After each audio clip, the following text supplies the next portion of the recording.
The celestial observatory at Mauna Kea fell silent as Dr. Sarah Chen stared at her monitor, her coffee forgotten and growing cold. The signal pattern she'd been tracking for the past 3 months had changed. What started as a seemingly random burst of gamma radiation from the Carina constellation had evolved into something undeniably artificial. "Wake up, Mission Control," she whispered into her comlink, her voice steady despite her racing heart. "We've got first contact." Within hours, observatories worldwide confirmed her discovery. An alien vessel was approaching the solar system, broadcasting a complex mathematical sequence that humanity's best quantum computers took mere minutes to decode. The message was simple: "We come in peace." Admiral James Rodriguez stood before the United Earth Council 3 weeks later, his weathered face illuminated by the holographic display of the approaching vessel. "Something doesn't add up," he insisted, pointing to the ship's trajectory. "They're decelerating too rapidly for their apparent mass. Either they've mastered gravity manipulation beyond our comprehension, or they're much smaller than they appear," finished Dr. Chen, now serving as the chief sinological advisor. "The energy signature suggests a fleet of smaller ships creating a coordinated false image." The council chambers erupted in heated debate. Humanity had barely unified its own solar system, establishing colonies on Mars and Europa. The thought of facing a technologically superior species that began their interaction with deception sent shivers through the assembly. But humanity's greatest strength had always been its ability to prepare for the worst while hoping for the best. Under the surface of diplomatic preparations, Earth's military and scientific communities worked tirelessly. They had 3 months before the alien vessel would reach Earth's orbit. The breakthrough came from an unexpected source. Dr. Marcus Wong, a quantum physicist studying dark matter, discovered that the alien's stealth technology left a distinctive ripple in the quantum field. "It's like watching shadows in the rain," he explained to the Joint Chiefs. "You can't see the object, but you can see where it displaces the raindrops." Humanity's first major victory came quietly, in the cold void between Mars and Jupiter. A small research vessel, the ESS Curiosity, detected the quantum ripples of 3 alien scout ships attempting to slip past the early warning network. Instead of revealing their hand, Earth's defenders watched and learned. The alien fleet's true nature became clear. They were the Orcs, a species that had evolved from pack hunters, believing in the fundamental right of the strong to dominate the weak. They had expected to find another primitive civilization to subjugate. Instead, they found humanity, a species that had clawed its way up from being prey animals to become the apex predators of their world. When the Orcs' massive holographic ship finally arrived in Earth's orbit, humanity was ready. As their peaceful delegation approached the International Space Station, Earth's quantum sensors tracked the real assault force positioning itself for a surprise attack. Admiral Rodriguez stood on the bridge of the EDF Prometheus, watching the tactical display with grim satisfaction. "Send the welcome message," he ordered. The response to the Orcs' deception wasn't rage or fear, but something that would become legendary across the galaxy: human ingenuity. As the alien strike force prepared to launch their attack, they discovered that humanity had turned their own deception against them. The ISS they were approaching was a hologram, and the seemingly defenseless Earth had teeth. Quantum-locked defense satellites, invisible to conventional sensors, powered up around the alien ships. The message broadcast to the Orcs commander was calm, professional, and terrifying in its simplicity. "We knew you were coming.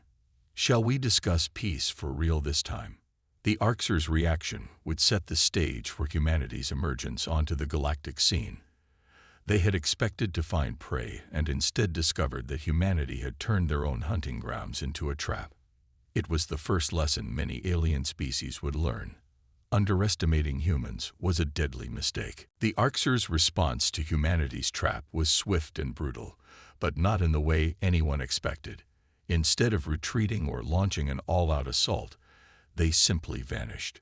3 days of tense silence followed, during which Earth's quantum sensors detected nothing. Even the ripples in space had gone still. Dr. Chen paced the length of her lab beneath Olympus Mons, Mars' greatest mountain. The Martian colony's relative isolation had made it humanity's premier research center, where the best minds worked to understand alien technology. "They're planning something," she muttered, studying the data from Earth's orbital defense grid. "A species doesn't become an interstellar power by being predictable." The attack, when it came, targeted neither Earth nor Mars, but humanity's smallest and most vulnerable outpost, the Europa Research Station. The moon's icy surface erupted as Arcser ships burst from beneath, having used the radiation-rich environment of Jupiter's magnetosphere to mask their approach. But the Arcser had made a critical miscalculation. They assumed Europa's station was a mere scientific outpost. They didn't know that humans had learned to turn apparent weakness into strength. Dr. Wang's voice crackled over the emergency channel. "Initiative Ghostlight, it's active. Good hunting." The seemingly fragile research pods surrounding Europa Station transformed, quantum shields dropping to reveal heavily armed defense platforms. The station itself, built into the ice, was a fortress. This was humanity's true nature, not just adaptable, but transformative. Every human settlement, no matter how small, was built with multiple purposes. Scientific stations doubled as military bases, mining operations concealed shipyards, and civilian transports could become warships at a moment's notice. The Battle of Europa lasted 6 hours. The Arcser's superior technology met human versatility and lost. Europa Station's defenders had trained for years in the art of using their environment as a weapon. They lured Arcser ships into the paths of ice geysers, used Jupiter's intense radiation to disrupt alien targeting systems, and transformed Europa's subsurface ocean into a deadly playground of sonic weapons and electromagnetic pulses. Admiral Rodriguez, watching from the Prometheus, allowed himself a grim smile. "Send the recording to every human settlement," he ordered. "They need to see that we can win." The victory at Europa changed everything. The Arcser had expected to find an emerging civilization, technically advanced but naive in the ways of interstellar warfare. Instead, they found a species that had evolved in an environment where adaptation meant survival, where every tool could become a weapon, and where apparent vulnerability often masked deadly strength. Word of the battle spread through hidden channels to other alien species. The Arcser, it seemed, weren't the only ones watching humanity's rise to the stars. In the Centauri system, Earth's furthest colony received an encrypted transmission from an unknown source. "The hunters have become the hunted. You are not alone in resisting." Dr. Chen's team decoded more than just words in the transmission. Hidden in the encryption itself was a message. The locations of other civilizations that had suffered under Arcser dominion. Some were former rivals, others former prey species, all watching as humanity did the impossible, stood up to the galaxy's apex predators and won. But victory at Europa was just the beginning. The Arcser would return, and next time they wouldn't underestimate humanity's resourcefulness. Earth's defenders had revealed some of their capabilities, but not all. In underground bases and orbital stations, human scientists and engineers worked tirelessly, knowing that their next innovation might mean the difference between survival and extinction. The greatest project remained hidden beneath Mars' red sands. Dr. Wang's quantum research had evolved into something unprecedented, a way to not just detect distortions in spacetime, but to create them. If it worked, humanity would gain the ability to hide not just ships or stations, but entire planets from detection. As the first tests began, Dr. Chen couldn't help but appreciate the irony. The Arcser's attempt to deceive humanity had pushed human science to achieve what they had only pretended to have, true mastery over visibility itself. The predators had taught their prey too well, and humanity was about to change the rules of galactic warfare forever. The stolen Arcser database revealed a truth that shook the human leadership. There were dozens of spacefaring civilizations in their sector alone, all living under the shadow of Arcser dominance. Most had chosen submission over extinction. A few fought back in secret. None had succeeded. until now. The first diplomatic contact came from the Talarians, a species that had evolved on a high-gravity world. Their ambassador arrived in a ship that seemed to phase through the quantum detection grid like water through sand. Dr. Chen's team spent weeks studying the technology, discovering principles that would revolutionize human stealth systems. Your victory at Europa changed everything, Ambassador Carell explained during the closed-door session with Earth's Security Council. The Talarians' crystalline skin caught the light as they moved, a natural adaptation that once helped their ancestors hide from predators. For centuries, the Orcs maintained power by ensuring no species developed beyond a certain point. But they never encountered a race like yours, one that turned their own tactics against them. Admiral Rodriguez leaned forward. Why come to us now? Why risk exposure? The answer was simple. The Orcs were gathering their full fleet. Europa had been more than a military defeat. It was a crack in their image of invincibility. Other species were watching, waiting. If humanity could prove that resistance was possible, generations of carefully maintained dominance would crumble. But the Talarians brought more than just information. Their ships carried representatives from other species, the Meridians, masters of biomechanical engineering, the Vex, whose quantum computing capability surpassed anything humanity had achieved, and most surprisingly, the Shadowkin, a species that had evolved true biological invisibility. Dr. Wong's quantum laboratories beneath Olympus Mons became a melting pot of interstellar science. The Meridians improved human life support systems, making them resilient enough to withstand direct hits. The Vex enhanced human AI systems, teaching them to predict Orcs battle tactics with unprecedented accuracy.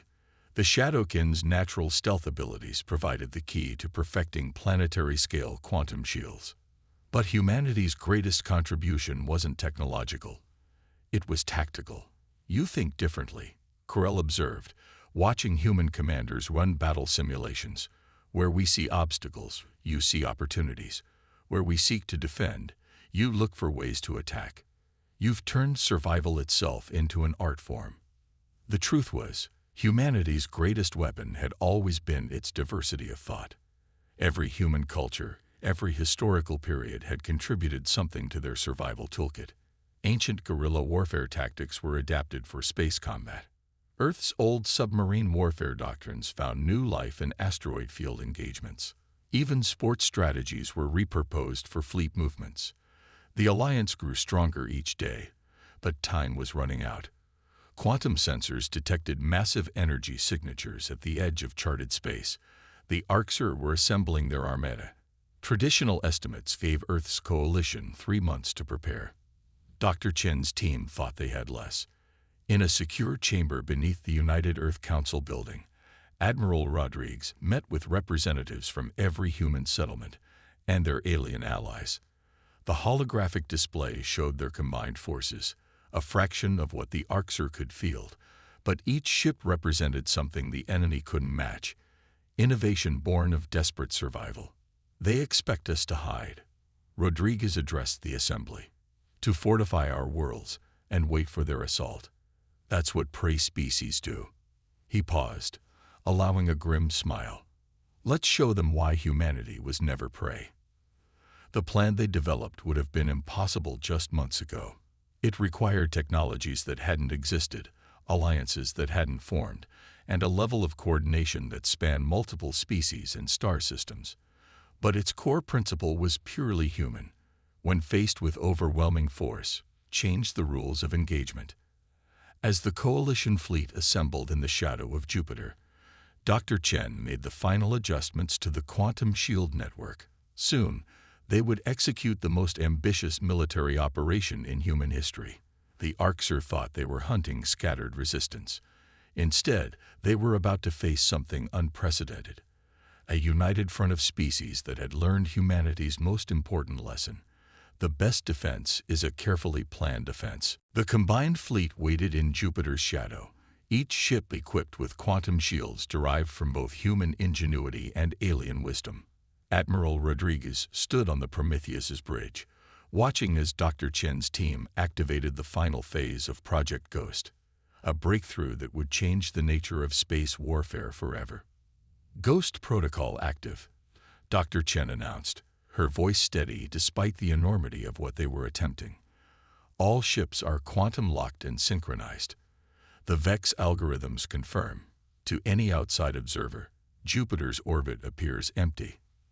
This was humanity's ultimate deception, not just hiding ships, but masking the movements of an entire battle fleet within a quantum envelope that mimicked normal space. The Orcs weren't just facing an invisible enemy. They were about to encounter a force that could rewrite the rules of reality itself.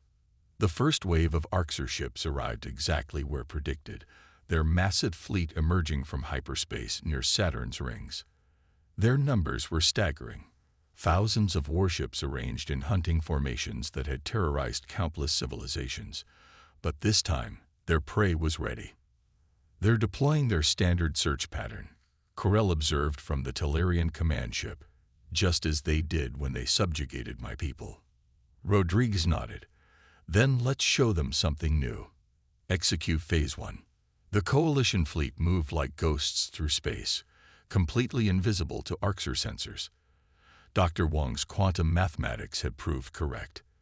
By synchronizing their shields at a fundamental level, they could move through normal space while existing slightly out of phase with reality. It wasn't true invisibility. It was something far more sophisticated. The first indication the Orcs had that something was wrong came when their rear guard ships began disappearing. Not through dramatic explosions or visible combat, but simply ceasing to exist on their sensors. The Coalition ships would phase into normal space just long enough to strike, then slip back into their quantum envelope before the enemy could respond. "They're reforming their lines," reported the VEX tactical officer, their crystalline form pulsing with calculated predictions. "Probability suggests they will attempt to create a sensor web to detect spatial distortions." Rodriguez smiled. "Just as we hoped." Dr. Chen. On her command, hundreds of quantum distortion generators activated throughout the solar system. Each one created false signatures identical to their ships, turning the entire battlefield into a maze of sensor ghosts. The Orcs fleet began firing at shadows, while real attacks came from impossible angles.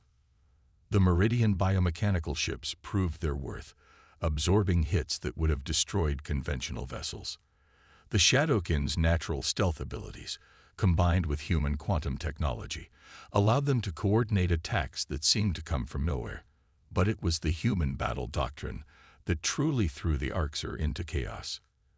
"They expect patterns," Rodriguez had explained during planning. "All predators do. They rely on being able to predict prey behavior, so we'll give them chaos instead." Each coalition squadron operated independently, using tactical programs derived from everything from Earth's historical guerrilla warfare to complex video game strategies. The Orcs' rigid command structure couldn't adapt to an enemy that refused to behave according to any recognizable military doctrine. But the true masterstroke came from Dr. Chen's final project. As the battle reached its peak, quantum generators throughout the solar system activated in perfect synchronization. For a brief moment, space itself seemed to shudder. "Ghost Protocol Phase 2 activated," she announced. "Quantum envelope is stable." The Orcs fleet suddenly found itself fighting in what appeared to be empty space. The Coalition ships hadn't vanished. They had shifted the quantum state of the entire battlefield, leaving the Orcs fleet alone in a bubble of normal space, while the rest of the battle occurred in a slightly different phase of reality. For the first time in their history, the hunters had become truly blind. Their advanced sensors, designed to detect any conventional form of stealth or deception, were useless against an enemy that could manipulate the fundamental forces of spacetime itself. As panic spread through the Orcs fleet, Rodriguez sent a message on all frequencies. "Your time as the galaxy's apex predators is over. Surrender now, or learn what it truly means to be prey." The battle wasn't over. The Orcs were too proud, too used to dominance to give up easily. But as their formations broke apart under attacks they couldn't see or predict, Everyone watching knew they were witnessing a turning point in galactic history. Humanity had taken the best techniques from every species in the Coalition and forged them into something entirely new, a way of fighting that transformed weakness into strength and turned the hunters' own assumptions against them. The quantum battlefield became a graveyard of Arxer pride. Ships that had terrorized the galaxy for centuries found themselves outmaneuvered and overwhelmed by enemies they couldn't track or predict. But even in defeat, the Arxer remained dangerous. They're charging their core reactors, the Vex tactical officer announced, their crystalline form pulsing red with alarm. Analysis suggests they intend to trigger a cascade detonation. Dr. Chen's hands flew across her console. If they do that within the quantum envelope, the reaction could tear a hole in space-time itself. She looked up at Rodriguez. They'll take half the solar system with them. Then we give them a way out, Rodriguez replied. Not because we're weak, but because we understand something they never did. True strength lies in knowing when not to destroy your enemy. The quantum envelope flickered, creating a clear corridor of normal space, an escape route. At the same time, Rodriguez broadcast across all frequencies. You fought to prove your superiority. We fought to prove that the galaxy doesn't belong to any single species. Take this chance to learn that lesson, or be destroyed by it. For a long moment, the battlefield held its breath. Then, one by one, the Arxer ships powered down their reactors. Their pride was broken, but they would survive. And remember, in the aftermath, as the Coalition fleet maintained its quantum shield around the surrendering Arxer armada, Ambassador Corell approached Dr. Chen in the Prometheus's observation deck. Your people have changed everything, they said, crystalline skin reflecting the light of distant battles. Not just through technology or tactics, but by showing us all a different way to think about strength. The changes came swiftly after that. The Coalition, forged in desperation, became a new kind of galactic council, one where technology and knowledge were shared freely among members. Humanity's quantum innovations, combined with Tellurian phase technology and Meridian biomechanical systems, gave birth to a new era of space exploration and defense. The Arxer weren't destroyed, but they were transformed. Under the watchful eyes of the Coalition, their society began to evolve. Some chose to remain isolated, clinging to old ways. Others, particularly younger generations, saw the opportunity to become something more than mere predators. Dr. Wong's quantum laboratories beneath Olympus Mons became the galaxy's premier research center, where scientists from dozens of species worked together to unlock new mysteries. The principles that had won the war, adaptation, innovation, and cooperation, became the foundations of a new galactic civilization. 6 months after the battle, Admiral Rodriguez stood before the United Earth Council one final time. We won more than a war, he declared.